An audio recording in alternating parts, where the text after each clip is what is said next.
pengen dong anak-anaknya kerja dengan mapan di perusahaan yang mentereng, ya.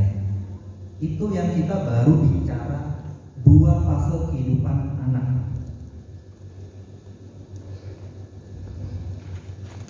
Jadi perjalanan anak kita seperti ini, Bu. Sekarang masih sekolah di SMA Negeri 36. Kan cita-cita Bapak Ibu pengennya masuk ITB UGM kuliah. Habis itu kerja pakai dasi jadi tinggi.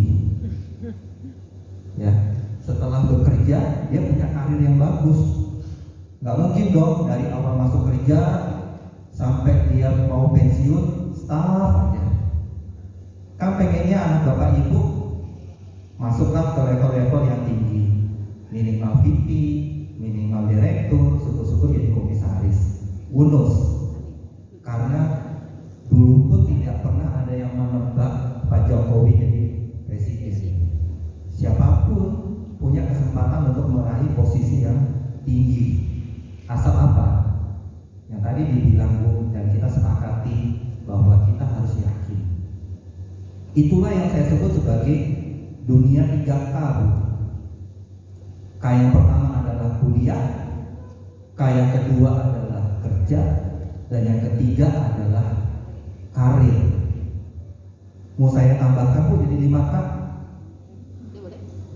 Ya, K keempat itu adalah keluarga, dan K kelima adalah kuburan. Pasti. Ya. Jadi setelah lulus SMA, ya, Bapak Ibu bisa bilang ke anak-anaknya, dunia kalian adalah dunia serba K. Ya, Bapak Ibu. Nah, kalau kita berbicara kuliah, kerja, karir, dan kenapa kita harus bicara sekarang ini? Karena kita menghadapi satu pintu, Bapak Ibu, yaitu proses seleksi. Seleksi mana? Seleksi masuk ke perguruan tinggi negeri. Setelah sudah masuk ke perguruan tinggi, sudah pasti wisuda, sudah pasti lulus. Kalau wisuda lulusnya dari UI, ITB, UGM, kita sudah sepakat ya tadi Bapak Ibu, pasti gampang dapat kerja. Begitu gampang dapat kerja, masuk perusahaan yang bonafit, gaji tinggi, karir tinggi, maka kesejahteraan menyusul. Anak kita hidup bahagia. Itu kan mimpi, harapan Bapak Ibu. Pasti setiap hari Bapak Ibu berdoa untuk itu semua. Ya kan Bapak Ibu, bisa kita sepakati. Nah, ternyata untuk harapan kita, mimpi kita sebagai orang tua terwujud di anak-anak, proses seleksi harus kita hadapi.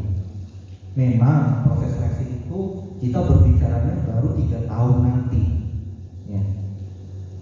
Banyak orang tua bilang prosesnya masih panjang, waktunya masih panjang. Tetapi namanya orang tua kadang-kadang lupa, tahu-taunya proses seleksinya tinggal 6 bulan, tahu-taunya proses seleksinya tinggal setahun, nggak siap ini, nggak siap itu. Punya duit, anaknya mau masuk ke kelas internasional, tapi TOEFL-nya nggak disiapin, ya mana bisa. Secara TOEFL itu juga nggak bisa dilakukan secara instan. Semuanya butuh persiapan, ya Bapak Ibu.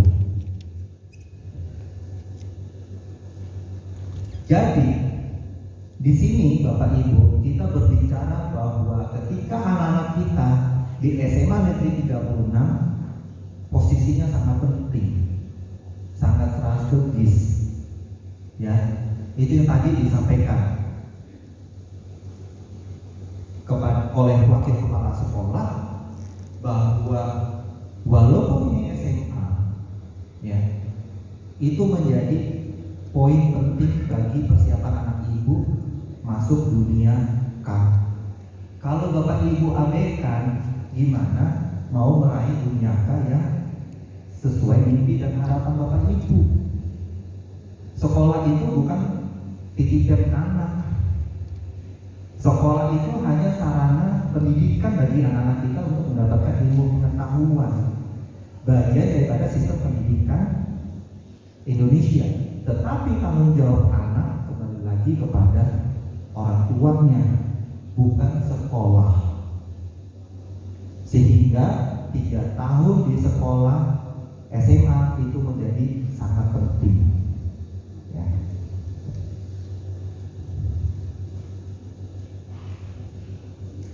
Oke, pasti ibu, bapak sudah mengetahui 3 jalur seleksi perguruan tinggi negeri. Pertama adalah SNMPTN yang kita sebut sebagai jalur undangan, ya. Yang kedua adalah SBMPTN Seleksi bersama. yang harus ibu lalui dengan UTBK-nya. Kemudian jalur mandiri. Ini yang proses seleksi yang dilakukan oleh masing-masing perguruan tinggi negeri. Idealnya mana? Bagi Bapak Ibu, tergantung dari kesiapan Bapak Ibu. Tetapi yang lebih penting lagi adalah kesiapan anak-anak kita. Kenapa? Walaupun ibu sekaya apapun, walaupun bapak sekaya apapun, jangan pernah menargetkan anak-anak bapak ibu untuk masuk jalur mandiri. Kenapa? Karena uang yang bapak ibu bayarkan untuk jalur mandiri masih bisa dipakai untuk kebutuhan anak-anak bapak ibu mengambil sertifikasi. Bekerja sekarang ini tidak hanya membutuhkan ijazah, nggak cukup, masih butuh sertifikasi. Dan sertifikasi itu mahal. Daripada menghabur-haburkan uang untuk membayar jalur mandiri, mendingan ibu gunakan bagi biaya anak ibu untuk mengikuti atau mengambil sertifikasi. Itu yang harus ibu lihat dulu, harus bapak pahami dulu, ya. Kemudian jalur UTBK, kita nanti akan bicara lagi tingkat persaingan dan sebagainya, ya. Memang menjadi alternatif satu-satunya bagi anak-anak kita yang tidak mendapatkan jalur undangan. Ya.